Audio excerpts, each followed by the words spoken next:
What's going on, ladies and gentlemen? Welcome to episode 2 of the Critical Hitz Podcast. My name is Pokey Scout. And I am Gentleact Gaming. Critical Hits! Critical Hit! Oh my god, bro. I'm sorry that I didn't give you the fist bump. Guys, don't hold it against me. I love this guy, but I butchered it. I should have been there for the moment, man. But hey, dude, we got a lot to talk about today. I'm really excited about this because you did send me a picture today, and it was a picture of what?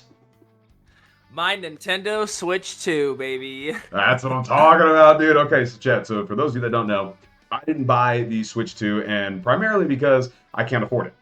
But Gentleact, man, hard-working dude, man. He's not a stay-at-home husband, a lame-o like me. He was able to pick up the Switch 2, and he sent me messages all day, basically saying that, well, actually, I don't want to spoil anything. Come on, talk to me. What are your thoughts? Okay, genuinely impressed. I don't know. A lot of people are like, it's too expensive, or it's not that big of a change. They took all of the gripes I had with the Switch and upgraded it with the Switch 2. So, like, to give you an example, I'm going to try and post about this. I haven't found a good way to do this. I played Scarlet and Violet last night. Scarlet specifically. It felt and looked like a different game. Do you have a side-by-side comparison, like Switch 1, Switch 2? That's what I'm going to try and do. I will try and do this for the people. But, like, it is the game that we expected and deserved is now here with the Switch 2.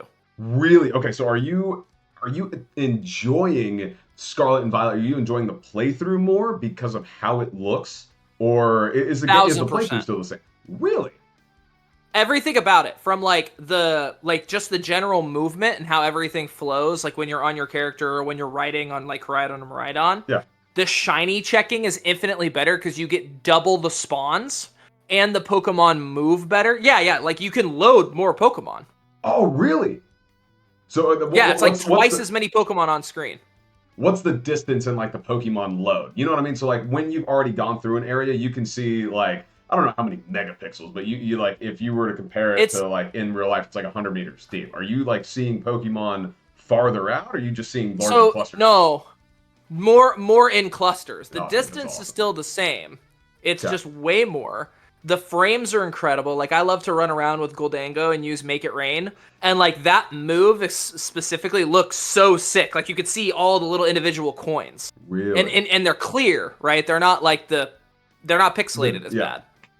Dude, that's legit, man. Okay, so how many hours do you think you've put in on Switch 2 since you got it? Honestly, not that many because we were in New York, but there's gonna be more. And I'm really interested to see how people respond to this, because people, like, the biggest gripe that I've heard about the Switch 2 is that you can't use the Nintendo Switch Pro controller to turn it on with the button. You know how like you hold the home button and it turns on the Switch? Like, so you can't do that with the Nintendo Switch 1 Pro controller, but you can with the Nintendo Switch 2 Pro controller. And to be clear, you know I'm bougie, so I bought the Switch 2 controller, which I also think is worth it. It is so clean.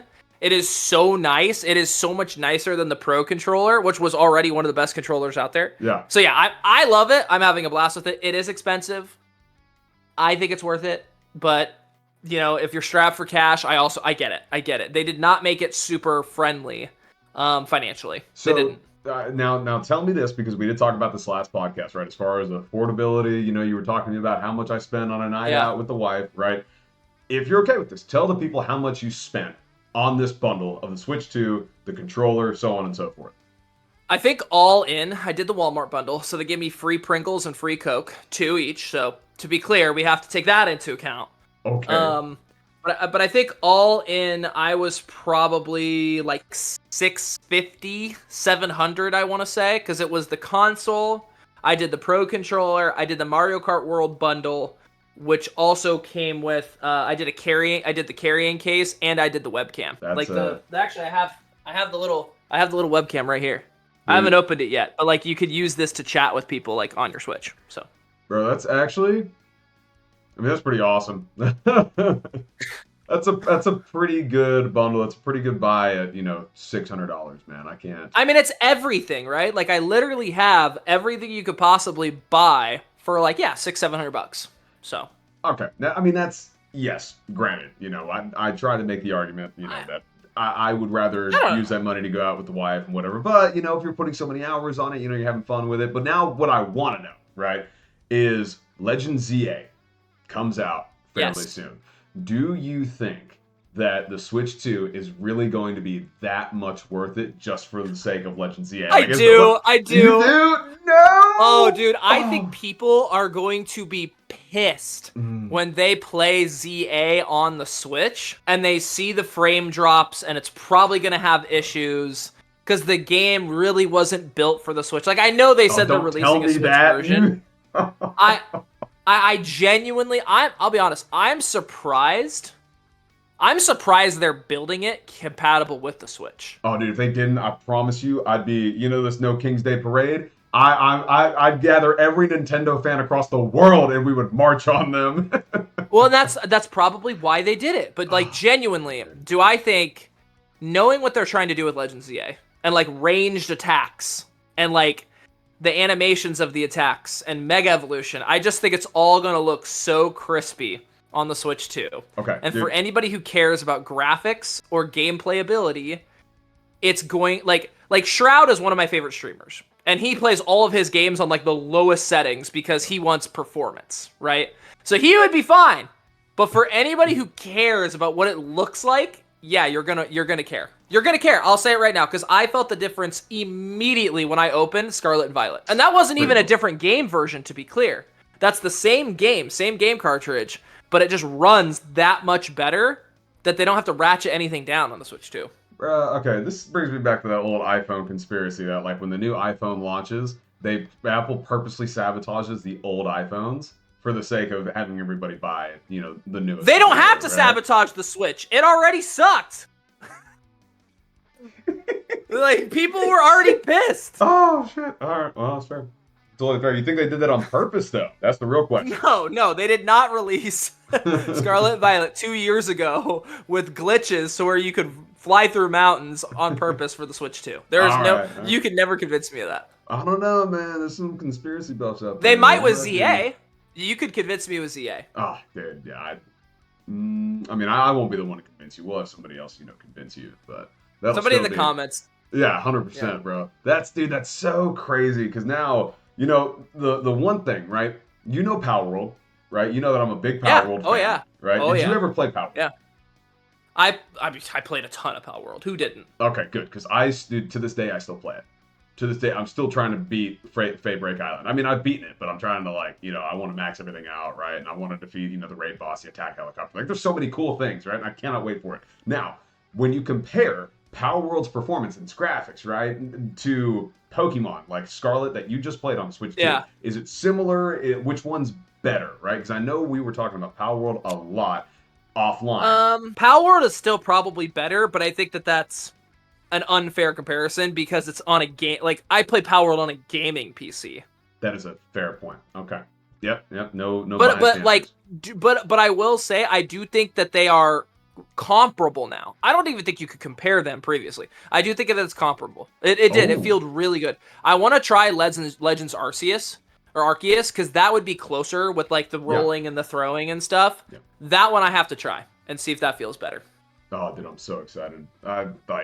Okay, I know I could probably afford the Switch 2 if I wanted to, right? I mean, because I did just buy a freaking Pokemon card. You guys sub to the channel so that Scout so Scout can get a Switch 2. Yo, I'm begging you, chat. Please, you know what? If we had 1,000 subscribe down below. Yeah, dude, if we had 1,000 subscribers, chat, I will give away something good for you. Just help me. I want the Switch 2. Okay, but by the time we get 1,000 followers, it's going to be like the Switch 6. So I don't think it matters at this point.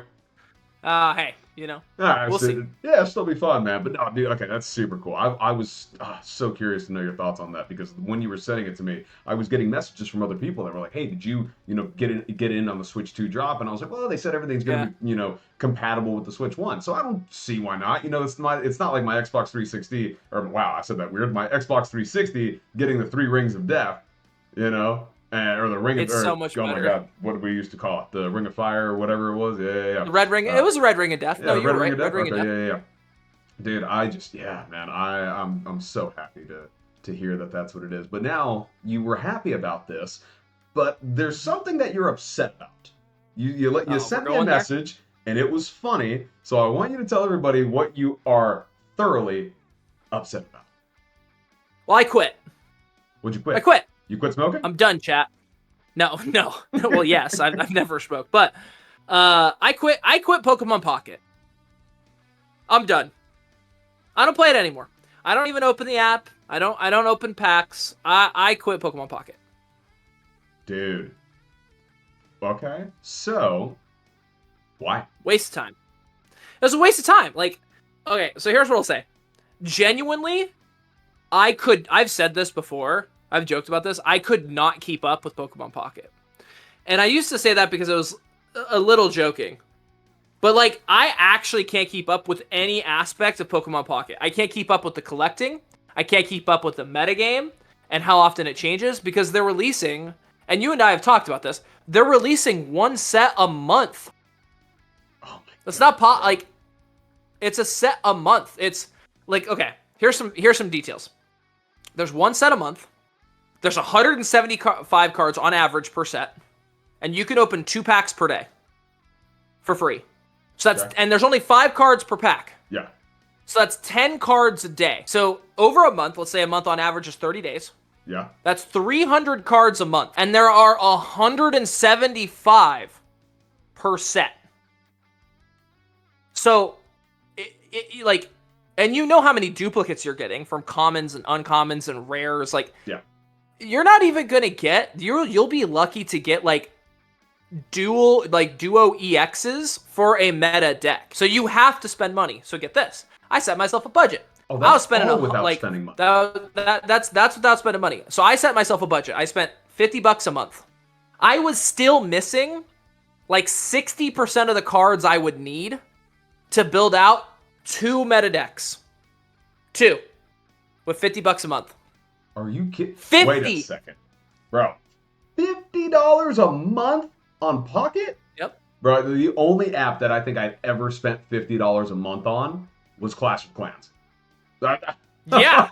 I'm gonna be honest with you. And people complained about that, right? So I want to go on record. You cannot play Pokemon Pocket free to play.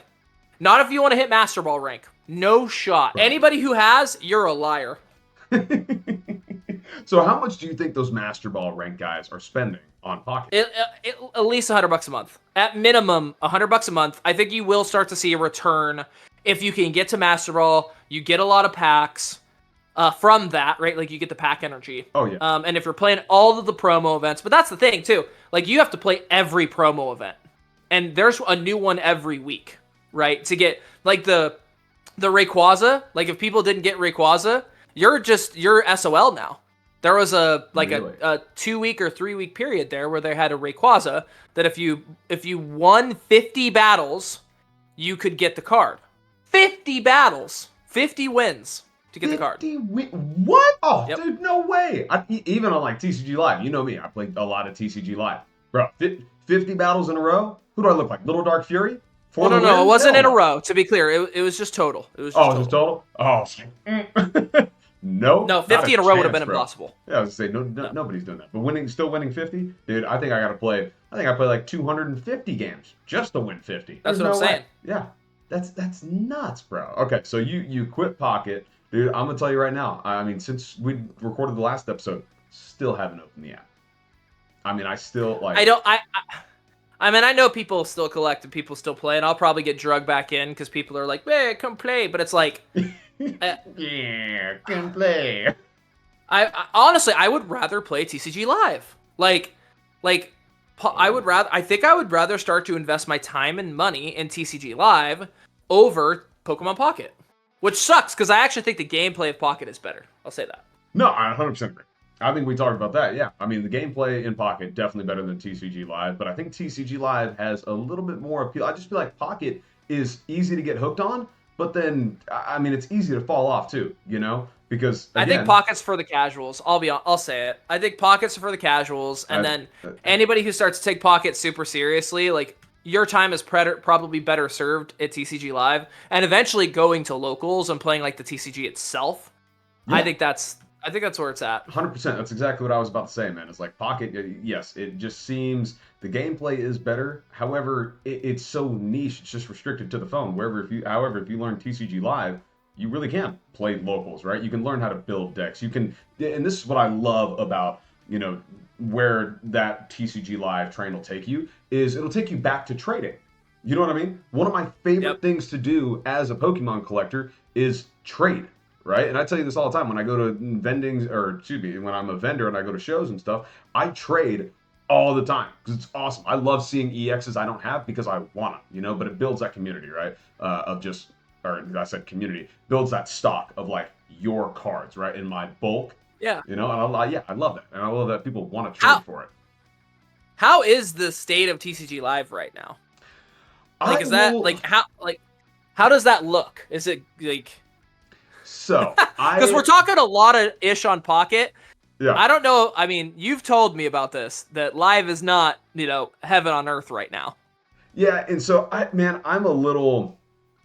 know the overall state of Live. I'm going to be honest with you. Right. And that's more primarily because the ladder right now, like very competitive, and there's a lot of rogue decks, right? And the ladder to me, like TCG Live gets really good when it's not restricted to like 3 mainstream decks, right? Because for the longest time, the best 3 decks were Dragapult, Gardevoir, and Raging Bull, right? And it was, if you didn't have something that competed against those, yeah, dude, it wasn't worth playing the game, right? You could run an Iron Hands EX deck that did compete fairly well, right? Or a Miraidon deck or whatever, they called it the Joltix Toolbox deck. But then you also had Goldango, right? You could run Goldango Dragapult, or, if you run Pult Zard, which is a great deck. But yeah, as far as like how I see it, I'm enjoying the ladder, dude. Especially with Destined Rivals, you can use, the way that Team Rocket was built, right? Or the Team Rocket engine, I think is genius because you can incorporate that into so many different decks and so many other EXs that haven't seen a lot of love lately, and even some that are seeing continuous love. So having the Team Rocket's engine in the format right now, I'm all about it. I love it. I think Destined Rivals, great introduction. It really did revamp a lot of rogue decks, especially because of the Persian EX, bro. What a brilliant card, man. I love it. And the fact that it's colorless, you can combine it with Crispins. There's other way to accelerate energy to it, So the game right now is super fun. And I run a Ho-Oh EX Toolbox deck.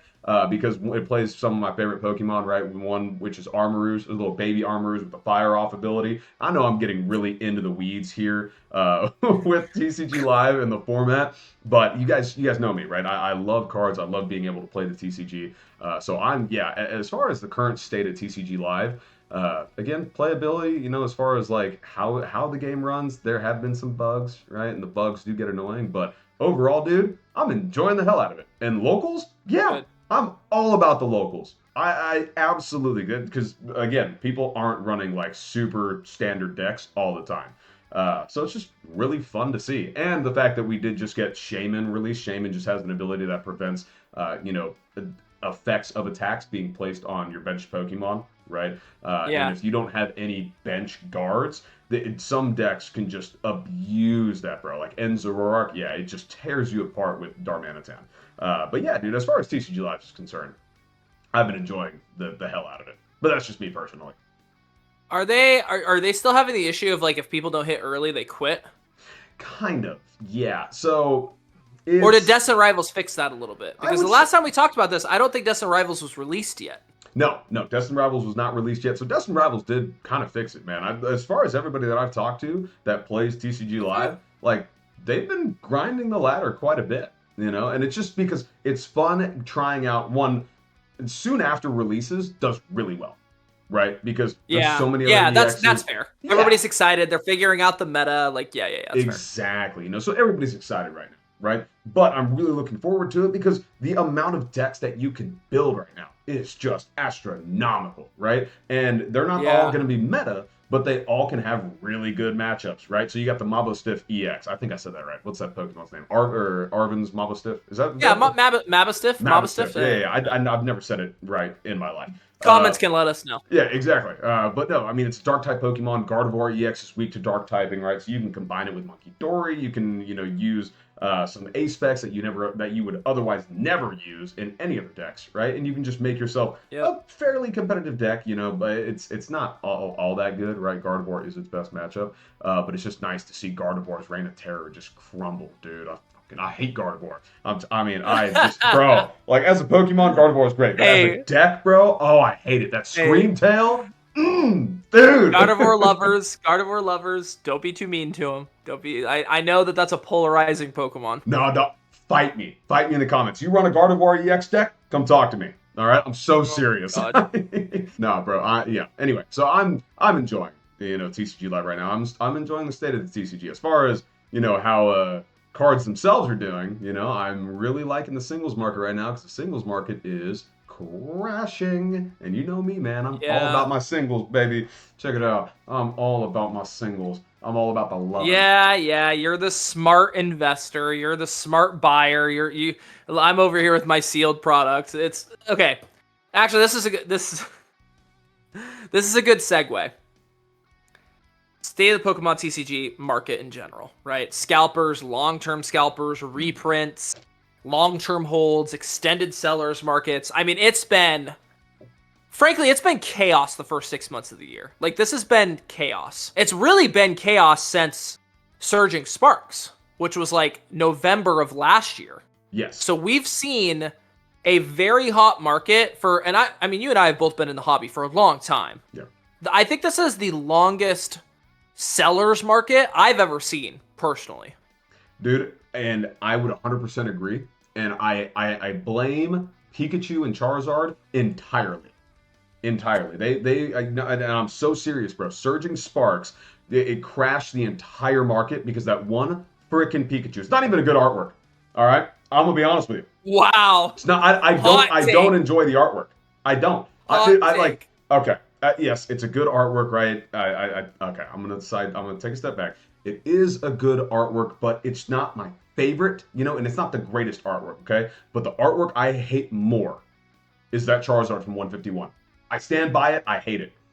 Dude. As a vendor, I see that card come across my table all the time. And I know I should buy this because it's going to sell. Dude, it's like, it irritates me, bro. I hate that artwork. I absolutely hate it, but I blame Charizard and Pikachu for crashing the market. I don't think that card... I agree with you that the card by itself is not the best Charizard, specifically the Charizard artwork. Yeah. But the idea that it ties together with the Charmeleon and the Charmander, that's the differentiator that I think people love. Right? I wholeheartedly agree because it looks good in a binder. I mean, correct. It looks spectacular. You could put those three, in a vertical line. You could do that with all three. That's like one of my favorite pages ever, is if you get the 3 Kanto starters with their evolutions and the final evolutions in a vertical line in a binder. It looks incredible. No, I 100% agree. But you know what I thought? That's where the price is. Oh, yeah. Well, you know what I thought would have been really cool? Is if they did a partner, and I don't know why they don't do this because it pisses me off. Why haven't they done a partner artwork, like a partner special illustration rare and illustration rare artwork with Pikachu and Raichu? I wouldn't be so mad if the Pikachu and if they had a Raichu special illustration rare that was like a partnered picture, kind of like the Latios, Latias. I wouldn't be so upset. Surging Sparks, right? Electric type Pokemon. It's so cool, yada yada yada, right? But Raichu, man, Raichu has seen basically Pikachu's dust for 20 years. I'm a Raichu over Pikachu person. No, this about me. I know. It's so irritating, dude. And I know I said crash the market. I don't mean crash the market, right? Because the market has been, it's just been running off. It's been red hot. Oh, God, yeah. So I don't mean crashing the market for those of you that are going to jump me for saying the market crashed. But no, I think that the state of the market is due to those 2 cards specifically. Right, and again, you could say the Umbreon EX, but when you look at recent solds for the Umbreon, but when you look at recent solds for the Umbreon, you're going to start seeing some downtrend, dude. You're going to see a lot of pullback right now, and that's one of the reasons why, as far as when I'm buying singles, dude, I'm buying a ton of singles right now, but I'm buying artworks that I enjoy, right, and artworks that have crashed, right. So number one, like the Cerulege. Okay, the Cerulege from Surging Sparks, because we're talking about it, and the Skarmory from Surging Sparks. At one point, these cards were, $20 to $30 cards. Okay, I'm trying to make sure I don't speak in pounds because I'm in the UK here, but I know the majority of you watchers are US. Oh yeah, Kingdra EX. There you go. One of my favorite artworks, dude. I try to buy that card all the freaking time.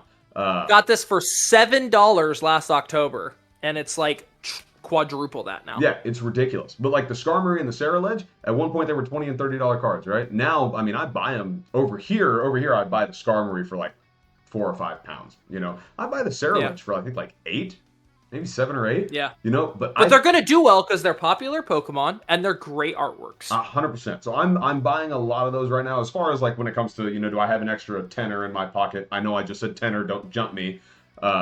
But yeah, so you know, if I have any extra, you know, cash, a little light cash, if somebody walks up to me with a Sarah Ledger or a Skarmory, yeah, deal. Is it in good condition? Cool. You didn't spit on it before you handed it to me? Awesome. I'll take the card, right? But singles, dude, when singles crash, I'm happy, right? Because I love them. You know what I mean? Now, I have been buying a lot of slabs lately, just because slabs are always going to do well, and sealed product always does well. But I just, dude, I believe that if you want to enjoy the hobby, and you also, you know, if you need to make a little bit of cash, right?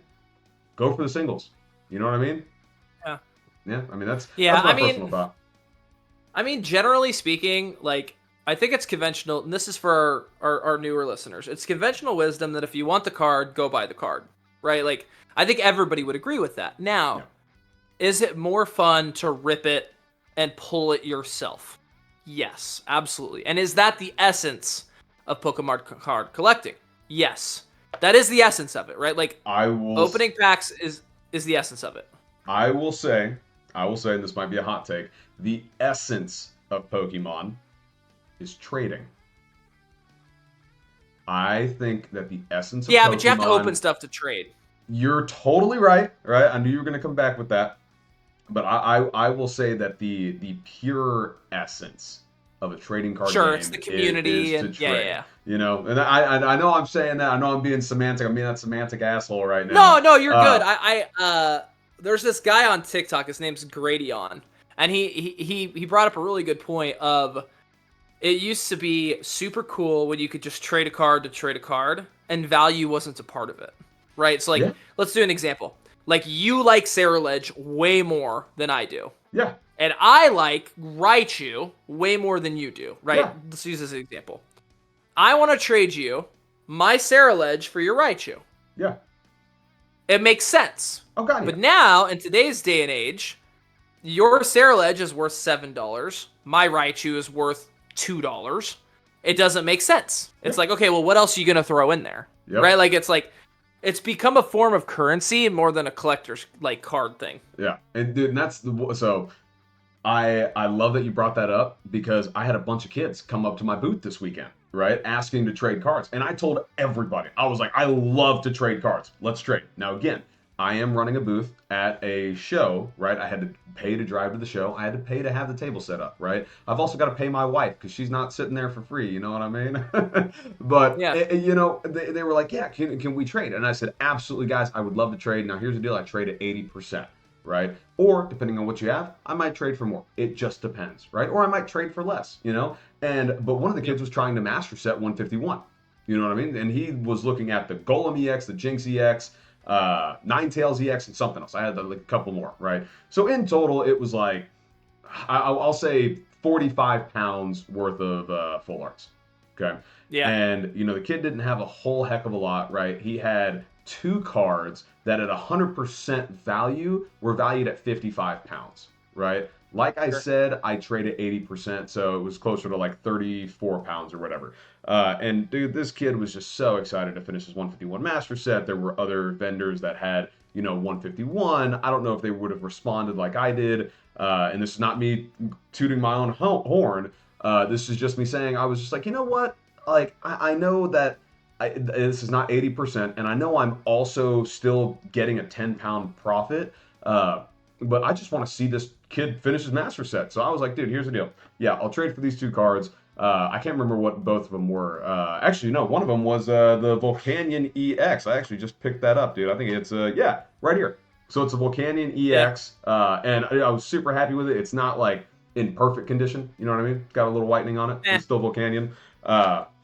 And yeah, so I took the cards. We put the cards in his binder. I was like, hey, what else are you looking for? It's just a couple of the full arts. I pointed him over to another vendor, and I was like, hey, just tell him Scout sent you his way, you know, and let's like, I want to see the binder before you leave, you know. And the kid was able to finish the binder. And I just thought to myself, I was like, man, you know what? I wish I wasn't doing this so I could have just handed the kid his cards. Like, handed the kid these full arts. Yeah. Because he was so excited to see that binder. You know, you see that binder. That's like what Coop's Collection does. There's some guys out there that could do that. Yeah. And I think people need to understand, not every vendor can do that. Like, I want to be very upfront with this. It's like, this is people's livelihood, too. Like, if you're a vendor at a booth, they're not doing 80% because they're trying to be the next Elon Musk and they're trying to, you know, be a millionaire billionaire. No, they want to keep the business going, right? Yeah. And then that is what it is. It's a business. So, you know, if they have the means to do like what Coop does, like, great. Like, I think Coop has like millions of followers, right? Like Rev, like all these big names, like they can do it. Doesn't mean that all of us don't want to. It's just you can't do it all the time. I would love to, man. I love watching that guy's content, you know. But I mean, you hit it right on the head, bro. There were just sometimes I'm like, you know, and at the beginning of the show, I mean, I had to penny pinch, you know, and I don't like doing that. But, you know, I mean, well, and this gets back to that gets back to the state of the market right now. Mm-hmm. It is, I would argue, a little toxic out there right now. Mm-hmm. Oh. Like, I don't think anybody can go right. Like, I think I can't remember. I was posting something. I don't even remember what it was. But I was posting something. Oh, I was selling on Facebook Marketplace, the place you go to sell stuff, right? I was selling off some of my sealed collection because, as everybody knows, I'm a sealed collector. I'm trying to get every ETB and every booster box, right? That's always been my goal. So I have a bunch of sealed stuff because a lot of the times when I go to buy from people, they want me to buy everything they have, not just one thing, right? So I'll do that. Well, I was selling off some of the extras that I had so that I can fund my next purchase. And I had a guy comment, and he goes, "Oh, so you're a long-term scalper." What? Chat, what does that even mean? Long-term scalper. Bro, that's not a thing. Is it? Listen, it can't be a thing. Because then everything is scalping. Yeah. Here's my definition of scalping. Rev is scalping, you know? Right. Literally everyone. So here's my definition of scalping. If you are going to a place that anybody can get cards and taking all of it before others have a chance to buy it, you are a scalper. That is my... So, if I went out and I bought 3 out of 10 boxes 5 years ago, and I sell those 3 boxes, even though those boxes probably could have been bought, the other 7 were out there forever, stuff sits around forever, that's not scalping. It's just not. Yeah. No, I agree. I think that is... I'm still baffled that they said long-term scalper or long-term scalping, whatever they said. Because that is just interesting. That is a very niche approach. I'm gonna look. Okay, I'm gonna call it what it is. Okay, that's a stupid thing to say. I was trying to be polite.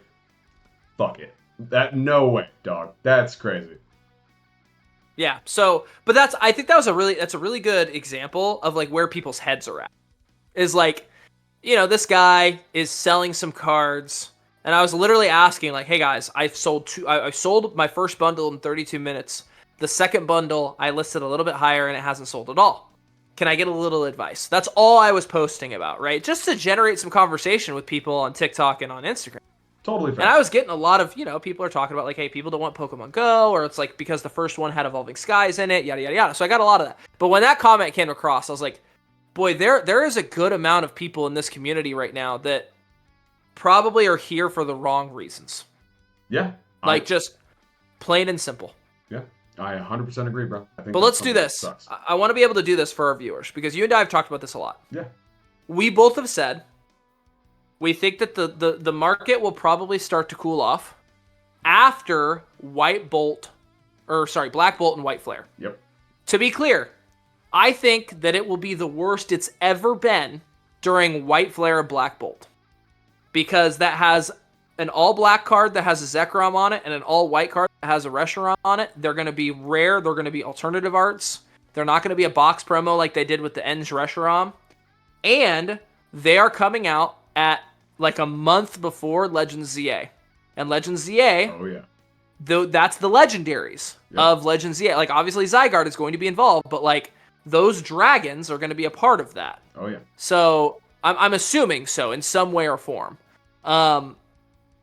But even just the game itself and the hype around the game is going to drive card prices up for that period of time. Especially because it's right before the holidays too, with Christmas and Thanksgiving. It's just going to be nuts. I agree, bro. I agree. And that's super interesting. And I'm not looking forward to it necessarily because, yeah, I'm really excited about all the illustration rares that are coming out in Black Bolt and White Flare. But my big problem, bro, are just the initial prices, right? Because I have no idea what distributors are getting, their cases for Black Bolt and White Flare. I have no idea what price they're getting them at, right? But I know that a lot of these locals right now, these local stores, are just not getting the allocation numbers that, they need, right? And I say need, hopefully the market really does start to cool off after this period, but I would just like to see, I'll say, 45% of the hobby get their hands on, at least one ETB. Maybe, I'm not going to say one booster box, but one ETB, because guess what? I still haven't opened an ETB of Destined Rivals or a booster box. I can count, how many packs I've opened of Destined Rivals? I have opened 13 packs of Destined Rivals, right? Because they've all been loose. And it went on a little trip to London, bought 4 at one store, bought 4 at another because we were, celebrating Buddy's birthday, and then came back here. And then I bought a few more from a couple other stores because I was just looking for bulk. Literally looking for bulk to make decks, bro. I pulled the Misty Psyduck and I pulled, I think another EX. And that was it. Oh, it was Spite Ops. Yeah, Team Rocket Spite Ops. But yeah, I mean, I just, I'm not getting any product. And I think it'd be nice to see, a bunch of other people get some product and then hopefully see the market cool off. It'd be nice. I mean, yeah, it's I'm the same as you. I think I opened a booster bundle and 3 packs on top of it. I pulled 2 Ethan's Typhlosions though, which was pretty sweet. I need 2 of those. You want to send me 2 of them? Yeah. What are they worth to you? You take hugs as currency? Yeah, maybe. Maybe if this gets 100 likes, I'll send it to you. Yeah, that'd be pretty legit. Well, chat, you heard it. If this episode gets 100 likes, he is going to send me an Ethan's Typhlosion, all right? I don't know, for those of you that know me personally, that may or may not be my name. So let's see if he cares about me. No PII. No PII across the airwaves. Ladies and gentlemen, thank you guys so very much for joining us for episode 2 of the Critical Hitz Podcast. Again, I am Pokey Scout. I'm Genelak Gaming. And this is Critical Hitz! Ladies and gentlemen, you guys have a very wonderful day.